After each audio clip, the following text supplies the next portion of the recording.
Before starting this tutorial, let's draw the Bohr model of the atom.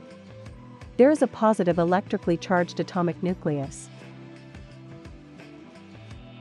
Around the atomic nucleus, there is a stationary path.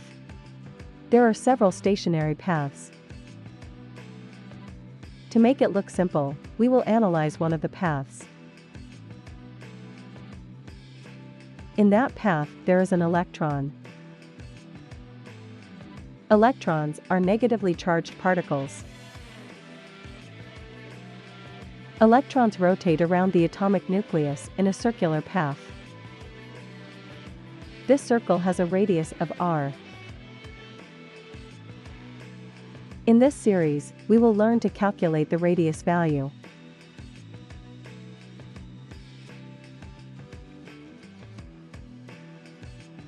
If we ever know the dynamics of rotation, an object moving on a circular path has a centripetal force, mv squared over r.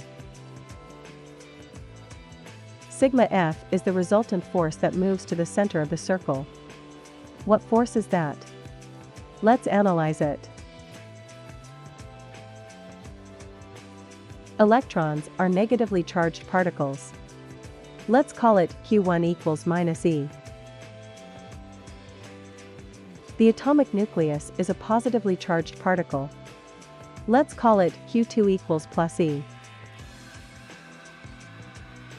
Negatively charged particles will be attracted towards positively charged particles by a force known as the Coulomb force.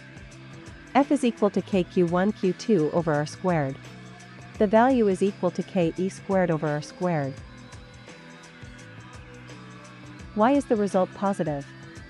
Isn't minus E times plus E the result negative? The sign of the charge determines the direction of the force. Because we already know where it is directed, the sign of the charge is not important. We can state that the Coulomb force received by the electron is k e squared over r squared. The direction is towards the center of rotation. This is similar to an object moving 1 meter per second to the west.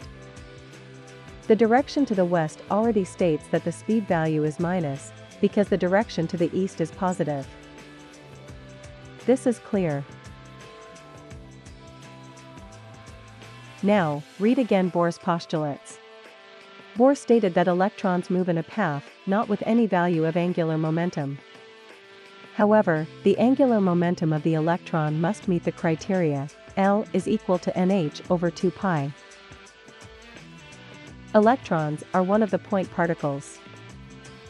An object that has mass, but no size. The angular momentum of the electron is mRv. Square both sides. We can write m times v squared equals n squared times h squared, divided by 4 pi squared mr squared. Plug the value of mv squared into the centripetal force equation. Simplifying this equation, we will get r equals n squared h squared over 4 pi squared mk e squared. H is Planck's constant. Pi is a mathematical constant. M is the mass of the electron. K is a constant on the Coulomb force. E is the electric charge. All these values are constant. We can see that value in the physics table. Plugging in that value, we get 0.529 times 10 to the power minus 10 n squared meters. This is the radius of the stationary circle. The value 1 times 10 to the power minus 10 is known as angstrom. R is equal to 0.529 n squared angstrom. If we are not familiar with using these units, we can use metric units. R is equal to 0.0529 n squared nanometers.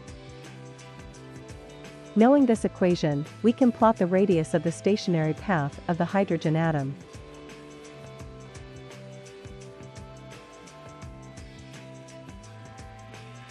N is a natural number. When the value of n is 1, the radius of the stationary path is 0.0529 nanometers. This is the radius for n equals 2. This is the radius for n equals 3. And so on. Well, electrons only rotate around the atomic nucleus in these paths. Not on routes other than that route.